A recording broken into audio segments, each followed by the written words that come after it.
Hello friends, this is Shalini Shrivastava. स्वागत है आपका टीचिंग लर्नर्स में। तो हम आज हिंदी स्टार्ट कर रहे हैं। ओके, आज हम हिंदी की क्लास स्टार्ट कर रहे हैं जो हमारे सुपर टेट में जो हमारे सुपर टेट में 20 नंबर की आती है। ठीक है, इन 20 नंबरों की तैयारी के लिए हम हिंदी स्टार्ट कर रहे हैं। इसके पाठ्यक्रम में वैसे दिया है, केवल उन्होंने व्याकरण दिया है। ठीक है, पाठ्यक्रम में व्याकरण और अपठित गद्यांश दिया है। ओके, अपठित गद्यांश। तो हम जो है आज से हिंदी स्टार्ट कर रहे हैं। तो ठीक है, व्याकरण थोड़ा सा हिंदी का इतिहास, भाषा का विकास, ये सब चीजें इसमें तो दी नहीं गई है, लेकिन एग्जाम में पूछ लेता है। ठीक है, तो हम आते हैं आज के अपनी क्लास पे आते हैं और पढ़ते हैं आज पहला चैप्टर हिंदी का, हिंदी भाषा का विकास। ठीक है, हम आते हैं पहले पढ़ेंगे हिंदी भाषा का विकास। हिंदी भाषा का विकास। ओके, हिंदी भाषा का विकास कैसे हुआ, ठीक है, कैसे वो चलन में आई, कैसे हमारे बोलचाल की भाषा बनी। ठीक है, तो जो हिंदी है, ठीक, हिंदी जो है ये हमारी भाषा भी है और विषय भी है। ठीक है, भाषा भी है और विषय भी है। ओके, विषय जो हम पढ़ते हैं, भाषा हम बोलते हैं। ठीक, तो जो विषय है, अब हम विषय में इसके क्या जानेंगे, इसका हम इतिहास जानेंगे। ठीक है, विषय में हम हिंदी भाषा का इतिहास जानेंगे। ओके, तो इतिहास के साथ साथ हम व्याकरण और साहित्य थोड़ा तीनों पढ़ेंगे। ठीक है, व्याकरण और साहित्य ये तीनों आ जाएगा आपका इसी में। ठीक है, पहले भाषा आ जाएगा, इतिहास, व्याकरण और साहित्य। तो हम हिंदी में ये चीजें पढ़ेंगे। तो अब हम आते हैं आगे कि जो हिंदी है, ठीक है, हिंदी है ये दो शब्दों से मिलकर बनी है। पहला है हीन, ठीक है, फिर प्लस है दी। ओके, तो हीन प्लस दी, हीन से हीन का मतलब है हीनता। ओके, हीन का मतलब है हीनता और दी का मतलब है दमन करने वाली। ओके, दी का मतलब है दमन करने वाली, दमन करने वाली। यानी कि हीनता को दमन करने वाली भाषा कौन सी है? हिंदी है। हीनता को दमन करने वाली भाषा, दमन करने वाली भाषा क्या है? हिंदी है। ओके, हिंदी दो शब्दों से बनाया हमने, हीन प्लस दी। हीन से हीनता हो गया, दी से दमन करने वाली, यानी हीनता को दमन करने वाली भाषा कौन सी हो गई? हिंदी हो गई। ठीक है, अब हम देखते हैं सबसे पहले कौन सी भाषा है। भाषा का विकास पर हम थोड़ा सा देखते हैं। ओके, इसको मिटा दें। तो सबसे पहले हमने देखा संस्कृत, हमारी संस्कृत। ओके, संस्कृत के बाद पाली, फिर प्राकृत, पाली, फिर प्राकृत, फिर अपभ्रंश। ठीक है, अपभ्रंश, संस्कृत, पाली, प्राकृत और अपभ्रंश।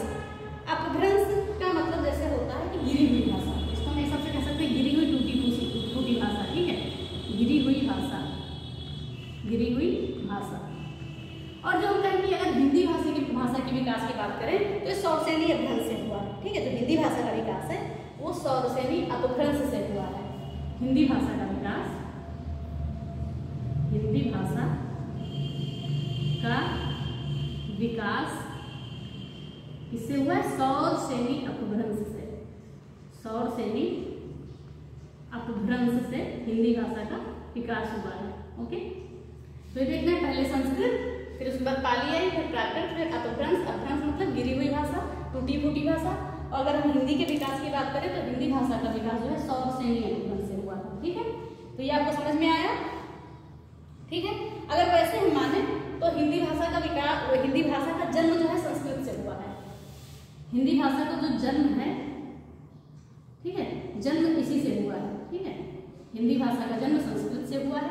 ओके, और कहे तो हिंदी भाषा का विकास हमने कहा सौरसेनी अपभ्रंश से हुआ है, याद रखिएगा। हिंदी भाषा का विकास सौरसेनी अभिगम से हुआ है, इम्पोर्टेंट है, ठीक है। और जो हिंदी का जन्म है वो संस्कृत से हुआ है, ये भी इम्पोर्टेंट है। फिर आगे है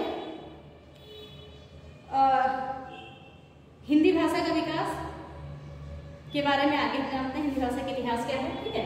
तो आगे हम देखते हैं।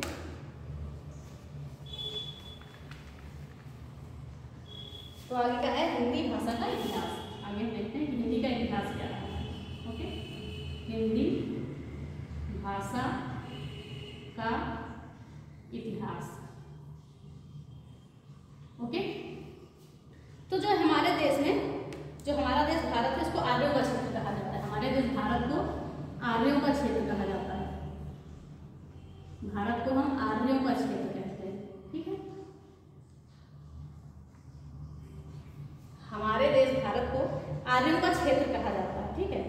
और आर्य आए कहाँ से थे, कई लोगों का मत है, अलग अलग मत है, कंफर्म नहीं है, ठीक है। और जो संस्कृत भाषा है ये पूर्वी आर्य भाषा जो है, संस्कृत भाषा पूर्वी आर्य भाषा परिवार की भाषा है। अगर हम संस्कृत की बात करें, संस्कृत जो है पूर्वी आर्य भाषा की परिवार की भाषा है, ठीक है, पूर्वी आर्य परिवार की भाषा। ओके,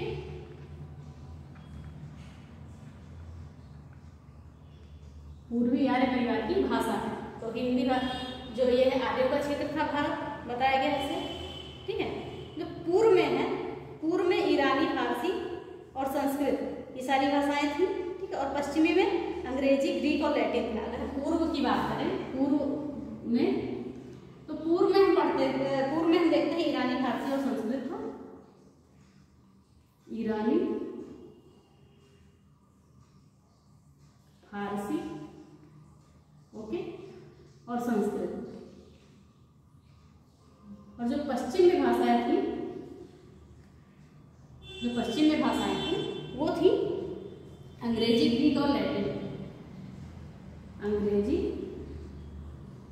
ग्रीक और लैटिन, ठीक है। तो ये भाषाएं थी, ठीक है।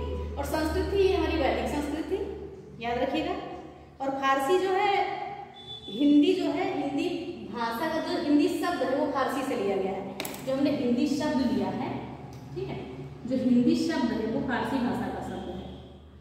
जन्म तो संस्कृत से हुआ है, लेकिन शब्द जो है वो फारसी भाषा का शब्द है। ओके, तो और हिंदी और हिंदुस्तानी ये सारे फारसी भाषा के शब्द हैं, ठीक है। तो हम आगे अब आते हैं, थोड़ा संस्कृत काल देख लेते हैं, फिर उसके बाद आगे करते हैं। अब हम संस्कृत का देखते हैं, कालक्रम क्या था, कैसे था। तो संस्कृत को पहले दो भागों में बांटा गया था। तो पहले बांटा गया था कि वैदिक संस्कृत, ओके, पहले हमने बांटा था वैदिक संस्कृत, ओके, वैदिक संस्कृत, और दूसरा था लौकिक संस्कृत, ओके, लौकिक संस्कृत। जो वैदिक संस्कृत थी इसे हम सुधरा हुआ रूप कहते थे, ठीक है। इसे क्या कहते थे, सुधरा हुआ रूप। ये क्या है, सुधरा हुआ रूप बोलते थे हम, इसको सुधरा हुआ रूप बोलते थे, ठीक है, सुधरा हुआ रूप। और ये जो थी वैदिक संस्कृत थी, इसे आर्यों ने बताया था, ठीक है। आर्यों ने वैदिक संस्कृत को आर्यों ने बताया था, आर्यों ने बताया था।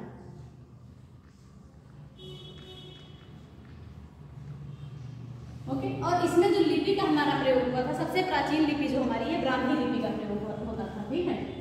सबसे प्राचीन लिपि कौन सी है, सबसे प्राचीन लिपि हमारी ब्राह्मी लिपि, ठीक है। उसमें इसमें ब्राह्मी लिपि में चीजें लिखी जाती थी, ठीक है। ब्राह्मी लिपि में चीजें लिखी जाती थी और ये सबसे हमारी प्राचीन लिपि भी है। और जो है वैदिक संस्कृत में ऋग्वेद को जो है ब्राह्मी लिपि में ही लिखा गया था। वैदिक संस्कृत में जब ऋग्वेद लिखा गया था, वैदिक संस्कृत में ऋग्वेद को ब्राह्मी लिपि में ही लिखा गया था, याद रखिएगा इसको, ब्राह्मी लिपि में ही लिखा गया था।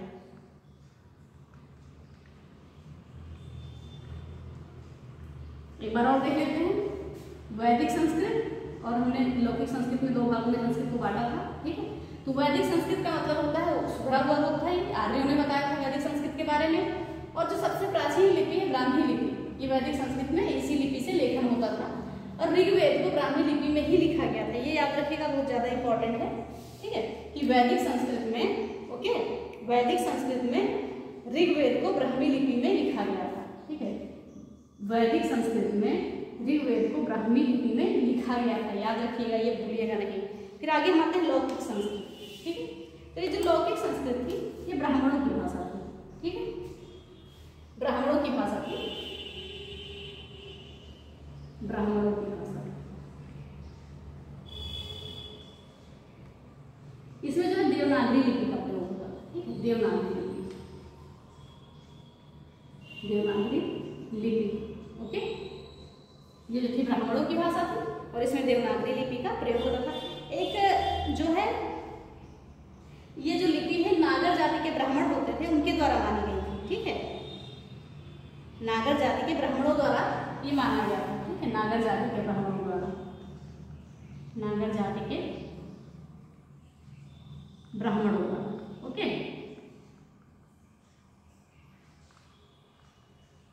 और इसमें देवनागरी लिपि का प्रयोग हुआ था।